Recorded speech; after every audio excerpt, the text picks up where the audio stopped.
जिस तरह से जानकारी मिल रही है नगर निकाय के चुनावों की, अब बस कुछ दिन रह गए हैं। लगातार सभी लोग तैयारी कर रहे हैं, मैदान में सभी लोग हैं। वार्ड में अगर हम जा रहे हैं तो तमाम पोस्टर प्रचार प्रसार किए जा रहे हैं।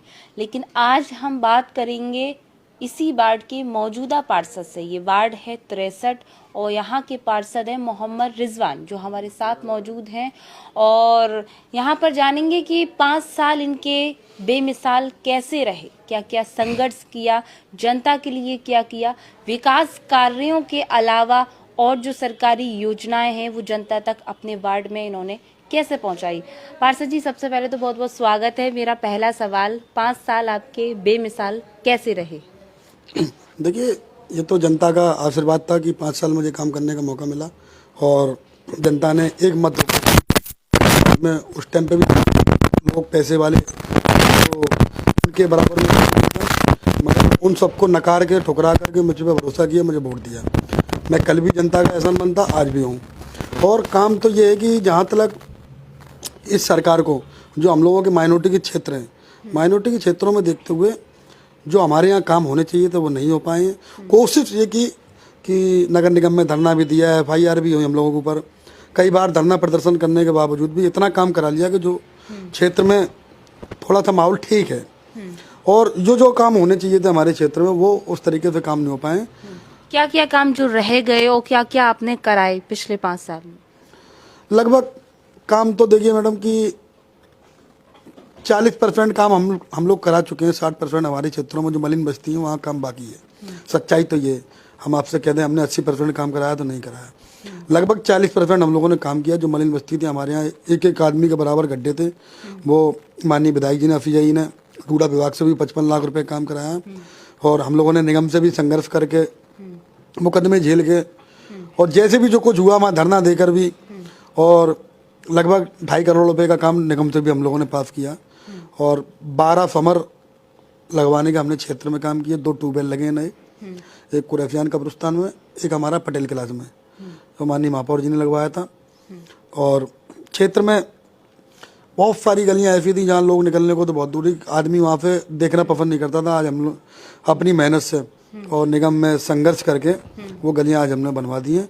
आगे भी प्रयास ये रहेगा कि अभी भी रह गई हैं काफ़ी गलियां रह गई हैं। आगे भी ये प्रयास रहेगा कि संघर्ष करेंगे निगम में और जो गलियां रहेंगी उनको बनवाने की कोशिश करेंगे। अच्छा पार्षद जी, जैसे कि आपने कहा कि संघर्ष की, मुकदमे झेले, हाल ही का प्रकरण अगर हमने देखा कि आप लोगों ने जनता के काम के लिए, जनता की आवाज़ के लिए नगर निगम में बैठकर सोए हुए अधिकारियों को पहुंचाई अपनी बात, उस पर मुकदमा लिखा गया। वहीं कुछ दिन पहले एक और पार्षद जी के द्वारा सरकारी कार्यालय में ताला लगा दिया गया, सरकारी कर्मचारियों को बंद कर दिया गया। इस पूरे मामले को आप कैसे देखते हो और काम के लिए भी आपको संघर्ष करना पड़ा, धरने देना पड़े, इस पर क्या कहना चाहेंगे? देखिए, वो माननीय पार्षद मोहित अग्रवाल जी का प्रकरण था और वो बीजेपी से पार्षद हैं और कहीं ना कहीं किसी के आशीर्वाद में हम लोग क्या है कि माइनॉरिटी क्षेत्र से पार्षद आते हैं। हमारे ऊपर इल्जाम ये था कि हम लोगों ने सरकारी दफ्तर में जाके धरना दे दिया, जबकि उन्होंने तो ये किया कि जो सरकारी एक्सियन और जो महाप्रबंधक GM होते हैं उनको तो जाके बंद कर दिया, बाहर से ताला डाल दिया और कई कर्मचारियों के साथ धक्का मुक्की की। फिर भी नगरायुक्त महोदय ने उनके खिलाफ FIR तो बहुत दूर एक NCR नहीं कटवाई। हम लोगों ने गुना ये था कि हम लोग माइनॉरिटी क्षेत्र से आते हैं और अपने विकास कार्यों को लेकर और क्षेत्र में जो माहौल था, मन में काफ़ी पीड़ा थी, तो इसलिए नगरायुक्त की समझ धरना दिया। और धरना देने का परिणाम ये मिला कि 2 से 3 दिन बाद हम लोगों के खिलाफ मुकदमा लिखा दिया गया। तो ये तो जाहिर सी बात है कि वो बीजेपी के पार्षद थे, कहीं ना कहीं उन पर किसी का आशीर्वाद था तो उनके खिलाफ मुकदमा या FIR नहीं हुई। मगर कोई दिक्कत नहीं, हम लोग मुकदमे पर डरने वाले लोग नहीं हैं। आगे भी जनता के लिए संघर्ष करते रहेंगे और आन पड़ेगी हम लोग जेल भी जाने के लिए तैयार रहेंगे। हम जो 5 और 6 पार्षद हैं, कोई ऐसी बात नहीं है। जनता के लिए अगर जेल भी जाना पड़ेगा जेल भी चले जाएंगे, कोई ऐसी दिक्कत नहीं। अच्छा पार्षद जी, एक अहम सवाल, आप विपक्ष में बैठे पार्षद थे, क्या आपको विपक्ष में होने का खामियाजा भुगतना पड़ा पिछले 5 साल? हाँ बिल्कुल। कैसे? बिल्कुल, अभी 14वें और 15वें वित्त की मीटिंग हुई, हम लोगों के क्षेत्र में 1 रुपये का काम नहीं। इधर के जितनी माइनॉरिटी के इलाके थे जो और ग्राम सभाएं भी जोड़ी गई हैं, बिल्कुल कोई काम नहीं।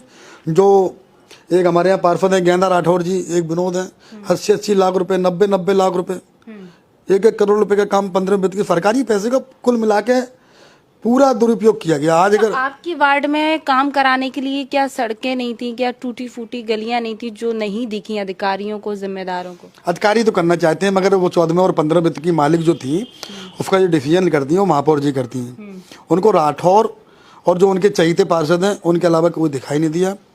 तो बस यही थोड़ा सा पीड़ा थी मन में और रही कि उन्होंने जो किया ठीक है, अब 1 महीने की बात हो रहा है, आगे जनता जनार्दन है, मौका देगी तो फिर संघर्ष करेंगे और फिर क्षेत्र में जितना भी काम होगा ज़्यादा से ज़्यादा हो सकेगा कराएंगे। अच्छा पार्षद जी, आपके वार्ड में अभी कितने काम रह गए हैं जो आप नहीं कर पाए? कुछ जनहित के काम देखिए बहुत सारे बाकी हैं, कई गलियां ऐसी कच्ची पड़ी हैं, उबड़ खाबड़ पड़ी हैं, तो उनको बनवाना बहुत ही आवश्यकता है। और कई इलाके ऐसे पड़े हैं जहां आज तक एक ईंट नहीं लगी है, क्योंकि हम लोगों का जो इलाका था, एक उर्दू नगर ले लो इरशाद का, तो एक हमारा ये हम लोगों के भट्ठे वाले इलाके थे, जो भट्ठे की जगह हम लोगों के पहले चलते थे, तो वहाँ पर लोगों ने प्लॉटिंग करके तो बहुत ही ज़्यादा क्रिटिकल रही। और फिर आबादी कम, क्षेत्रफल बढ़ा, ऊपर जो हमारे यहाँ नियमानुसार 10,000 की आबादी पर 28 कर्मचारी होने चाहिए, वो हम लोगों को कर्मचारी नहीं मिले, 12 से 14 कर्मचारी मिले शुरू से लेकर आज तक। और जो सिटी में वार्ड है जहाँ पर 7 से 8 हज़ार की वोटिंग है, वोटिंग लिस्ट, वहाँ पर 34 कर्मचारी, 35 कर्मचारी एक वार्ड में। और हम लोगों के जो बहुत ही माइनॉरिटी के क्षेत्र आते हैं, मलिन बस्तियाँ आती हैं, तो वहाँ 12 या 14 कर्मचारी। उसमें भी क्या होता है कि 4 से 5 कर्मचारी पर डे रोज ना कोई एब्सेंट रहता है। 4 या 5 कर्मचारी आते हैं, जिससे क्षेत्र की सफाई भी नहीं हो पाती। और कुल मिला के ये है कि हम लोग जो निगम के अधिकारी हैं वो तो काम करना चाहते हैं, निगम के अधिकारियों को बुराई नहीं करेंगे। और जो निगम के ऊपर जिनका दबाव है, जो निगम चला रहे हैं, उन्होंने चाहा नहीं कि इन बस्तियों में कभी कोई काम हो। अच्छा पार्षद जी, जैसे कि सरकार कहती है सबका साथ सबका विकास, एक नारा, दूसरा ये कि फिरोजाबाद स्मार्ट सिटी घोषित हो गया है, अवार्ड मिल गया, खिताब मिल गया। तीसरी बात ये कि टैक्स भी देना पड़ रहा है और देना ही पड़ेगा 2014 से। तो क्या कहना चाहते हैं, जनता को वो सारी सुविधाएं मिली, सरकार का वादा और नारा पूरा हुआ, जो खिताब मिला वो स्मार्ट सिटी बनी हमारा फिरोजाबाद, आपका वार्ड खासकर? देखिए मैडम, टैक्स की तो बात ऐसी है कि मेरा मानना है कि अगर नगर निगम ने टैक्स लागू कर दिया है तो मैं तो हर जनता के आदमी से, और मैं भी खुद कहूँगा कि सबको टैक्स देना चाहिए। और टैक्स देंगे जब भी निगम चलेगी, और उस टैक्स के पैसे से क्षेत्र में विकास भी होगा और सैलरी भी, जो कर्मचारी हैं, सुविधाएं। मगर अब क्षेत्र के लोगों से अगर हम लोग टैक्स दिलवाएं तो किस बलबूते पर दिलवाएं कि हमारे यहाँ ये काम हो जाएगा। राज्य वित्त में आज की कंडीशन ये है कि अगर हम एक समर लेके जाते हैं, ये समर कर दो राज्य वित्त में, तो जो अधिकारी बैठे, नगर आयुक्त साहब बैठे हैं, उनका कहना है कि हमारे यहाँ जो कर्मचारी, उनकी सैलरी नहीं निकल पा रही राज्य वित्त के पैसे से। अच्छा। हाँ, तो सुविधाएं तो जनता जब भी टैक्स देगी जब उनको सुविधाएं मिलेंगी। हम टैक्स के खिलाफ नहीं है, टैक्स जनता है, प्यार करना चाहिए, और टैक्स जब देंगे तो निगम की तब्दीली होगी। मगर नगर निगम को भी 2 कदम बढ़ के हिस्सा लेना पड़ेगा कि मूलभूत की सुविधाएं क्षेत्र में जाकर लोगों की सुविधाएं देखनी पड़ेंगी, उनकी जलमूल की समस्या देखनी पड़ेंगी, सड़कें नाली टूटी, क्योंकि 14वें और 15वें वित्त का पैसा कभी कभी 1 साल में आता है, 6 महीने में आता है, तो हमको उसी को डिपेंड नहीं करना, क्योंकि जो निगम जो चलती है वो राज्य वित्त के पैसे पे चलती है। अब राज्य वित्त का पैसा यही नहीं मालूम कितना आ रहा है, कितना जा रहा है, कौन सी सैलरी क्या है, कुछ भी नहीं। अच्छा पार्षद जी, एक सवाल, नगर निगम के जो पैसा है, जो राजस्व है, उसको सार्वजनिक क्यों नहीं किया जाता, जैसे कि केजरीवाल का पैटर्न है, यहाँ फिरोजाबाद में क्यों नहीं अपनाया जाता? ये तो देखो, नगर निगम की बहुत बड़ी पोल खुल जाएगी जिस दिन सार्वजनिक कर देंगे, बहुत बड़ी पोल खुल जाएगी। बताना चाहेंगे? हाँ बिल्कुल बताना चाहेंगे। अगर नगर निगम के आला अधिकारी उसको सार्वजनिक कर देंगे तो उसमें इनको दिखाना पड़ेगा हर महीने कि हमने इतना पैसा यहाँ लगाया और हमने इतना पैसा यहाँ लगाया। मगर है क्या, इनकी सब कागज पे लग रहा है, कागज पे ये एस्टीमेट बन गया, ये एस्टीमेट बन गया, कुछ नहीं। तो इसलिए वो आला अधिकारी हैं और कोई ज़्यादा टाइम बचा नहीं है टीका टिप्पणी करने का। तो अच्छा, जैसा कि देखा, विकास कार्यों के अलावा वो तो मजबूरी थी, जैसा आपने कहा, संघर्ष किया लेकिन भेदभाव हुआ। आपने कई सरकारी योजनाओं का भी लाभ दिलाया है, जैसे राशन कार्ड है, और भी लोगों को उनके प्रमाण पत्र बनवाना, इस पर आपने कैसे काम किया जनता के बीच में? हाँ, ये अच्छा सवाल है। ये हमारा एक जनसेवा केंद्र चलता है छपरिया में। पहला हमारा छोटा भाई बैठता है वहाँ, जो राशन कार्ड ऑनलाइन, आय प्रमाण पत्र ऑनलाइन, और जो भी सरकारी सुविधाएं हैं, हम जनता पे 1 रुपया नहीं लेते हैं। और प्योर लड़का हमारा बैठता है सुबह 8 बजे से लेकर शाम को 9 बजे तक। पेंशन वगैरह हाँ, सारी चीज़ें फ्री ऑनलाइन करता है। कोई फोटो कापी तक के पैसे नहीं लेते हम लोग।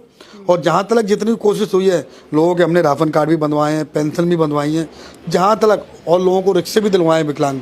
इसमें बहुत बड़ा योगदान जो रहा हमारे माननीय विधायक जी का रहा, FIA जी का, कि उन्होंने, उनके पास जब भी हम गए तो उन्होंने ये नहीं देखा ये कौन सी पार्टी से हैं, कौन से क्षेत्र से हैं। तो उनके अंदर एक क्वालिटी है कि वो थोड़ा नाराज जरूर हो जाएंगे, मगर नाराज होकर तुमको जाने नहीं देंगे, मगर वो तुम्हारा काम करके भेजेंगे। तो जाहिर सी बात है, नाराज होंगे, स्वाभाविक है, गलतियां हैं, मगर उस टाइम पे वो ये एहसास नहीं होने देते, मगर हमारा काम करके जरूर भेजते हैं। तो हमें जो माननीय विधायक जी उनकी तरफ से हमें बहुत राहत मिली। हमारे यहाँ जो उनकी शहर की योजनाएं थी, हमारे स्कूलों में उन्होंने कैंप लगाया, और जो सबसे बड़ी योजना का उन्होंने हमारे यहाँ जो 0 उस पर किया, हमारे वार्ड में आप कभी भी चेक करा लेना, हमारे वार्ड में कोई भी ये नहीं कह सकता कि प्रधानमंत्री आवास योजना पे पार्षद या पार्षद के कोई रिश्तेदार या माननीय विधायक जी का नाम लेके किसी भी एक आदमी ने एक चौन्नी का ठगबद्याई नहीं करी होगी। लोगों को सीधा पैसा दिलवाने का काम किया, और लगभग मेरे वार्ड में 2000 और 2000 से 2500 आवास मैंने दिलवाए लोगों को। अच्छा, आपका परिवार कहा जाता है नगर निगम, और नगर निगम का परिवार के जिम्मेदार होते हैं महापौर, नगर आयुक्त, तो फिर उनका क्या रोल रहा? देखिए, महापौर जी की तो ये है कि महापौर जी ने केवल, मैंने आपको बताया था कि उनके जो नेता नगरी जो होती कच्चे कानों की नहीं होती, महापौर जो 5 साल रही कच्चे कानों की रही। उनके जो पार्षदों ने कह दिया, जो रिश्तेदार पार्षद और भी जो उनको 4 से पार्षद घेर के चलते हैं, उन्होंने उसके अलावा किसी पार्षद की तरफ मुड़ के नहीं देखा। और आज अगर मैडम तुम एक एक पार्षद से अगर वो अपनी ईमानदारी से इंटरव्यू कर देगा ना, तो सबके दिल में यही पीड़ा रहेगी कि उन्होंने कभी किसी की तरफ मुड़ के नहीं देखा।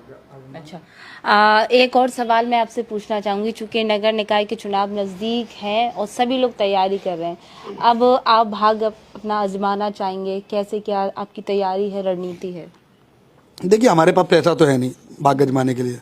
जनता हमारी क्षेत्र की बहुत ही गरीब है, मलिन बस्तियाँ हैं।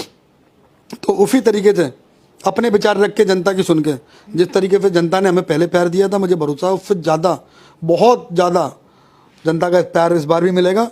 और अपनी पूरी जनता पे भरोसा है, जिस तरीके से क्षेत्र में लोग मुझे प्यार करते हैं, कोई भाई, कोई बेटा, कोई भांजा, कोई खाला, इस तरीके से सारे लोग मानते हैं मुझे। तो मुझे पूरा भरोसा है कि इस बार भी जनता मुझे प्यार देगी, और इंशाअल्लाह ताला इस बार भी जीत के आगे निगम में फिर संघर्ष करेंगे। बिल्कुल, बहुत बहुत शुक्रिया। तो ये पार्षद थे वार्ड नंबर 63 मोहम्मद रिजवान, जिन्होंने हमें बताया कि पिछले 5 साल किस तरह से भेदभाव झेला, संघर्ष किया, आवाज़ उठाई, और उसके बाद कितने काम करा पाए वो खुद इन्होंने बताए। लेकिन अब हम जाएंगे इनके वार्ड में और वहाँ से जनता से पूछेंगे कि पार्षद जी द्वारा जो सब कहा गया उसमें कितनी सच्चाई है, और पार्षद जी को दोबारा सुनना चाहेंगे कि जनता तय करेगी। फिर मिलेंगे वार्ड नंबर 63 की किसी मोहल्ले में, किसी गली में, किसी क्षेत्र में। तब तक के लिए दीजिए नमस्कार।